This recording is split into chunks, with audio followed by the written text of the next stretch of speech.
Bueno, buenos días. Hoy estoy con Teruca. Teruca es una chica de 46 años ya, Teruca, Sí, ¿verdad? sí, 46. Tiene fibrosis quística y además es mamá de dos nenes, un niño y una niña. Hoy vamos a hablar con ella de maternidad en fibrosis quística. Pero primero vamos a situarnos un poco. A ver, 46 años. ¿A qué edad te diagnostican a ti la fibrosis quística? Tenía casi 17 años. 17 años. ¿Y empiezas con qué síntomas? Empecé con el síntoma principal que he tenido siempre, que han sido pequeños sangrados. Empecé con un pequeño sangrado. La hemoptisis, la famosa Se llama hemoptisis. hemoptisis, sí, Vale, su perfecto. nombre... Ha sido un poco tu punto débil, ¿no? Sí.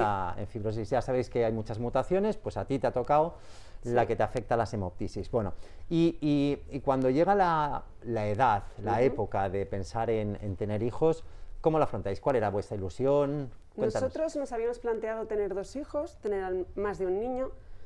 Yo me encontraba muy bien con una capacidad que me permitía, según me habían orientado los médicos, en poder tener un hijo biológico que podría aportarle el oxígeno que necesitaba. Estaba bien de capacidad y pensamos tener uno y adoptar otro para solo pasar un embarazo. Un embarazo, que es lo complicado, en fibrosis quística Sí. también es complicado, ¿no? Había hablado con alguna amiga y pues sí lo habían pasado, pues eso, habían sufrido un poco la recuperación. Lo contábamos con Carlota, de Sí. hecho, en otro vídeo, Sí, que lo sí. pasó, fue Sí, una temporada que necesitó un par de años de para alto remontar. riesgo, ¿no? Un Sí, embarazo de alto sí. riesgo. Bueno, entonces, una vez iniciáis el proceso de querer tener hijos de forma biológica, veo que no lo conseguisteis. No me quedé embarazada, lo probamos tanto de forma natural, un añito más o menos, y luego también por formas médicas, por inseminación y fecundaciones in vitro, y ya al fallar varias veces ambas, pues empezamos la adopción seguidamente. Cuando hicimos la última intentona, al mes ya estaba Bueno, pidiendo al final información. lo interesante es cumplir un sueño, al Sí, final no desde puede ser de luego. forma biológica, pero tenéis 2 hijos maravillosos. Sí. ¿Cómo es el proceso de adopción? ¿Cómo afrontáis en el extranjero, en España? ¿Cómo lo hacéis? Iniciamos, que en ese momento eran las adopciones que parecían que iban a ser más rápidos, para Rusia, pero abrimos también un expediente nacional, porque nos comentaron que al ser tan jóvenes no era muy común que lo habíamos hecho todo muy rápido. Teníamos yo 32 y mi marido 35. Es importante eso. Sí. Entonces nos dijeron que al ser jovencitos la adopción nacional era bastante complicada, pero que podíamos abrir porque lo mismo teníamos opción. Y entonces llega... Primero llegó el niño y nada, cuando llegó te dejan al cabo de 12 meses intentar iniciar otra adopción. Muy bien. Volvimos a pedir Rusia porque sí nos habían hablado de esa opción, pero era a muchos años.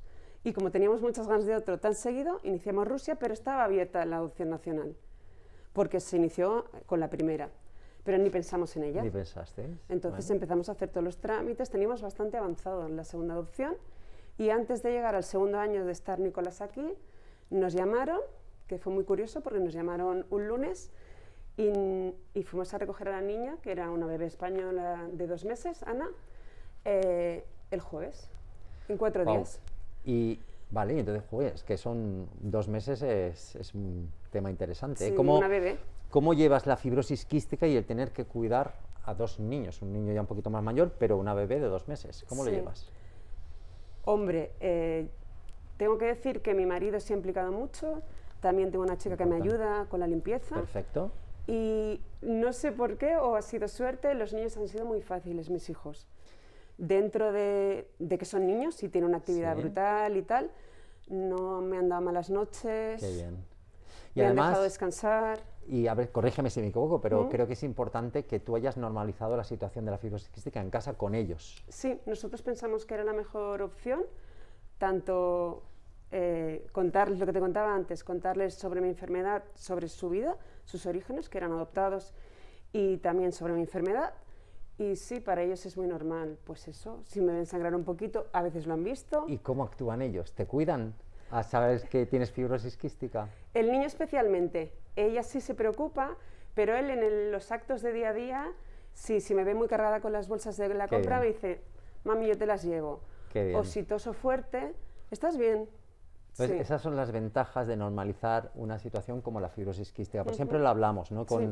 Porque es verdad que hay familias, a lo mejor porque es una mutación más leve y tal, que a lo mejor no lo cuentan tanto, pero por experiencia sabemos que contar las cosas, Sí. normalizar la situación siempre es muy bueno en casi todos los ámbitos, en el laboral, en el familiar, con hijos, en este caso que tú estás diciendo, mi experiencia es que sí, mejor normalizarlo para que no se enteren por terceras personas, que Sí. al final es peor, ¿verdad? Sí, sí, sí. Pues nada, Teruca, ha sido, creo, una experiencia muy bonita saber de que puedes ser papá, puedes ser mamá con fibrosis quística y llevarlo más o menos bien. Sí.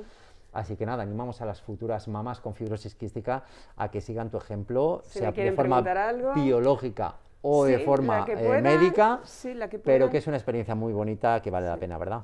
Para mí ha sido la más importante en mi vida. Sí, Perfecto, Teruca, pues muchísimas gracias. de nada.